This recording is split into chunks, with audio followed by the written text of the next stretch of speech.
الحمد لله نحمده ونستعينه ونستغفره ونؤمن به ونتوكل عليه اما بعد۔ میرے معزز بھائیوں اور بہنوں، میں نہ کوئی عالم دین ہوں نہ ہی مفتی یا فقیہ، میں صرف ایک چھوٹا سا طالب علم ہوں جو اللہ اور اس کے رسول صلی اللہ علیہ وآلہ وسلم کی باتوں کو سن کر، پڑھ کر اور سمجھ کر اپنی بساط کے مطابق آپ تک پہنچانے کی کوشش کرتا ہوں۔ میری آواز کو اللہ نے کچھ اس انداز میں بنایا ہے شاید سننے والے کو ایسا محسوس ہو جیسے کوئی خطیب یا مولانا بیان فرما رہا ہو، لیکن حقیقت میں یہ صرف اللہ کی عطا ہے اور میرا شوق ہے۔ میری گزارش یہ ہے کہ آپ جو کچھ بھی سنیں اسے صرف میری زبان سے نہیں بلکہ قرآن و حدیث کے آئینے میں پرکھیں۔ اگر کوئی بات اچھی لگے تو سمجھیں اللہ کا فضل ہے، اور اگر کوئی کمی یا غلطی ہو تو وہ میری کم علمی اور نادانی کی وجہ سے ہے۔ لہٰذا میری ہر بات کو علماء کرام کے اقوال اور قرآن و سنت کی روشنی میں دیکھیں اور پرکھیں۔ میں صرف ایک ذریعہ ہوں، اصل علم اللہ کے کلام اور رسول صلی اللہ علیہ وآلہ وسلم کی سنت میں ہے۔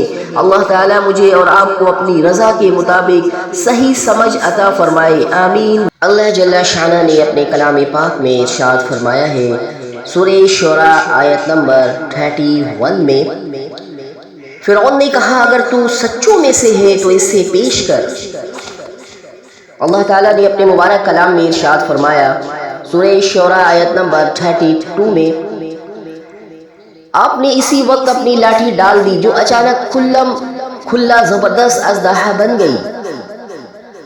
آیت کی تشریح کرتے ہیں، بعض جگہ صوبان کو حیتا اور بعض جگہ جان کہا گیا ہے۔ صوبان وہ سانپ ہوتا ہے جو بڑا ہو، اور جان چھوٹے سانپ کو کہتے ہیں۔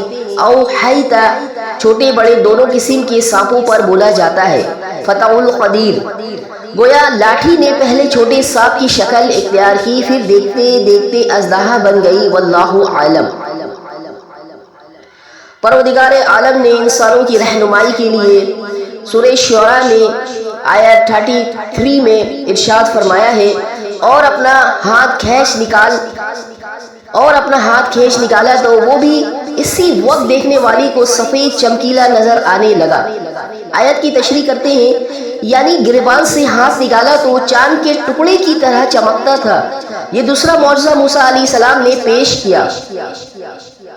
اللہ تعالیٰ نے قرآن میں فرمایا ہے سورہ شعراء آیت 34 میں، فرعون اپنے آس پاس کے سرداروں سے کہنے لگا، بھائی یہ تو کوئی بڑا دانا جادوگر ہے۔ آیت کی تشریح کرتے ہیں، فرعون بجائے اس کے کہ ان معجزات کو دیکھ کر حضرت موسیٰ علیہ السلام کی تصدیق کرتا اور ایمان لاتا، اس نے جھٹلانے اور عناد کا راستہ اختیار کیا اور حضرت موسیٰ علیہ السلام کی بابت کہا کہ یہ کوئی بڑا فنکار جادوگر ہے۔ پروردگار عالم کا فرمان ہے سورہ شعراء آیت نمبر 35 میں، یہ تو چاہتا ہے کہ اپنے جادو کے زور سے تمہیں تمہاری زمین سے ہی نکال دے، بتاؤ اب تم کیا حکم دیتے ہو۔ آیت کی تشریح کرتے ہیں، پھر اپنی قوم کو مزید بھڑکانے کے لیے کہا کہ وہ ان شعبدہ بازیوں کے ذریعے سے تمہیں یہاں سے نکال کر خود اس پر قابض ہونا چاہتا ہے، اب بتلاؤ تمہاری کیا رائے ہے، یعنی اس کے ساتھ کیا معاملہ کیا جائے۔ خالق کائنات کا ارشاد ہے سورہ شعراء آیت نمبر 36 میں، ان سب نے کہا آپ اسے اور اس کے بھائی کو مہلت دیجئے اور تمام شہروں میں ہر کارے بھیج دیجئے۔ اللہ سبحانہ وتعالیٰ کا ارشاد ہے قرآن مجید میں سورہ شعراء آیت 37 میں، جو آپ کے پاس ذی علم جادوگروں کو لے آئے۔ آیت کی تشریح کرتے ہیں، یعنی ان دونوں کو فی الحال اپنے حال پر چھوڑ دو اور تمام شہروں سے جادوگروں کو جمع کر کے ان کا باہمی مقابلہ کیا جائے تاکہ ان کے کرتب کا جواب اور تیری تائید و نصرت ہو جائے۔ اور یہ اللہ کی طرف سے سب انتظام تھا تاکہ لوگ ایک ہی جگہ جمع ہو جائے اور دلائل کا باچشم خود مشاہدہ کریں جو اللہ تعالیٰ نے حضرت موسیٰ علیہ السلام کو عطا فرمائے تھے۔ اللہ رب العالمین کا ارشاد ہے اپنے قرآن پاک میں سورہ شعراء آیت نمبر 38 میں، پھر ایک مقررہ دن کے وعدے پر تمام جادوگر جمع کیے گئے۔ آیت کی تشریح کرتے ہیں، چنانچہ جادوگروں کی ایک بہت بڑی تعداد مصر کے اطراف و جوانب سے جمع کر لی گئی۔ ان کی تعداد 12,000، 17,000، 19,000، 30,000 اور 80,000 مختلف اقوال کے مطابق بتلائی جاتی ہے۔ اصل تعداد اللہ ہی بہتر جانتا ہے، کیونکہ کسی مستند بحث میں تعداد کا ذکر نہیں ہے۔ اس کی تفصیلات اس سے قبل سورہ اعراف، سورہ طٰہٰ میں بھی گزر چکی ہے۔ گویا فرعون کی قوم قوت اللہ کے نور کو اپنے محلوں سے بجھانا چاہا تھا، لیکن اللہ تعالیٰ اپنے نور کو پورا کرنا چاہتا تھا۔ چنانچہ کفر و ایمان کے معرکے میں ہمیشہ ایسا ہی ہوتا آیا ہے۔ جب بھی کفر خم ٹھوک کر ایمان کے مقابلے میں آتا ہے تو ایمان کو اللہ تعالیٰ سرخ روئی اور غلبہ عطا فرماتا ہے، جس طرح فرمایا بل نقذف بالحق على الباطل ويدمغه فإذا هو زهيق، بلکہ ہم سچ کو جھوٹ پر کھینچ مارتے ہیں، پس وہ اس کا سر توڑ دیتا ہے اور جھوٹ اسی وقت نابود ہو جاتا ہے۔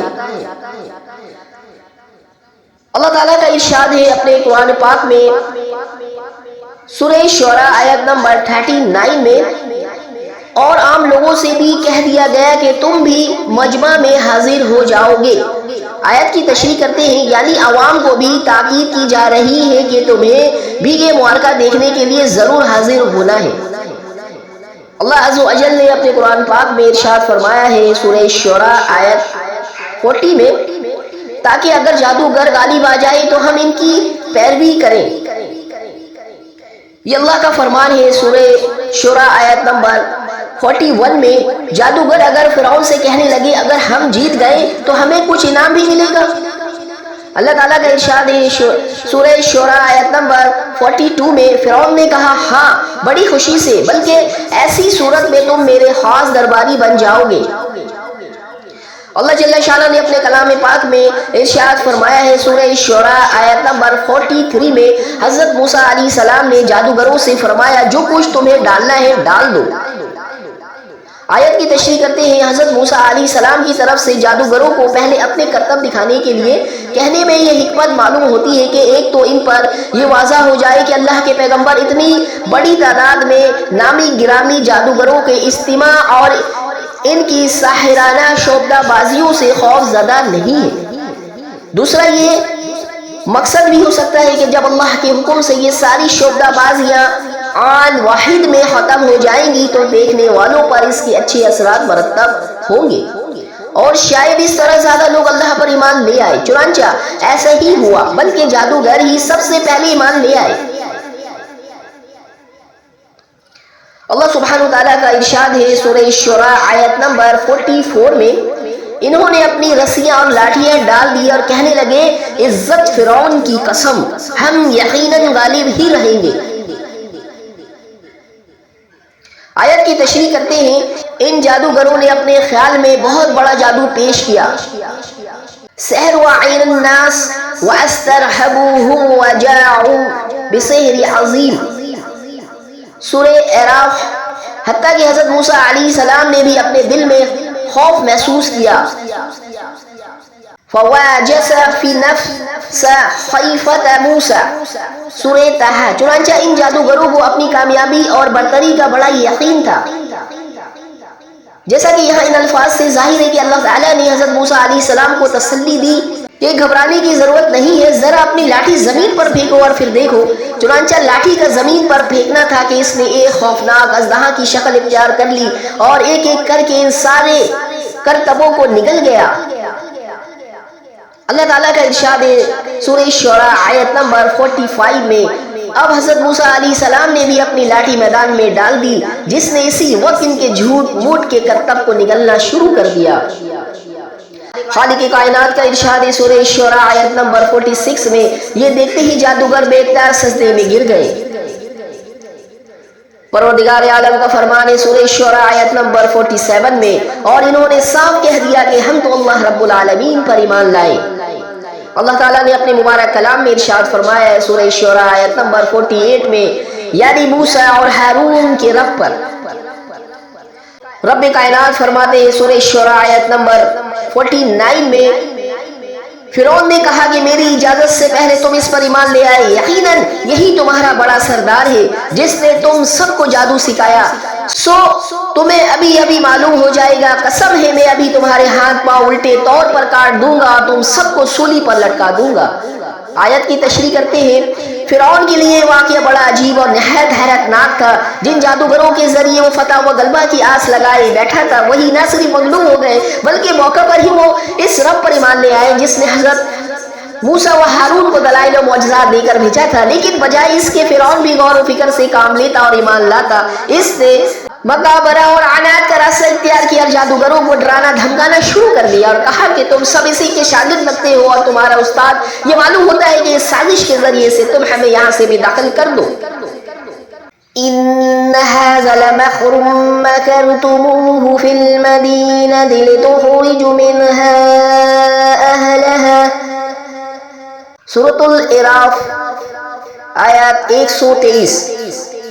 الٹے طور پر ہاتھ پاؤں کاٹنے کا مطلب دایاں ہاتھ اور بایاں پیر، پھر بایاں ہاتھ اور دایاں پیر ہے۔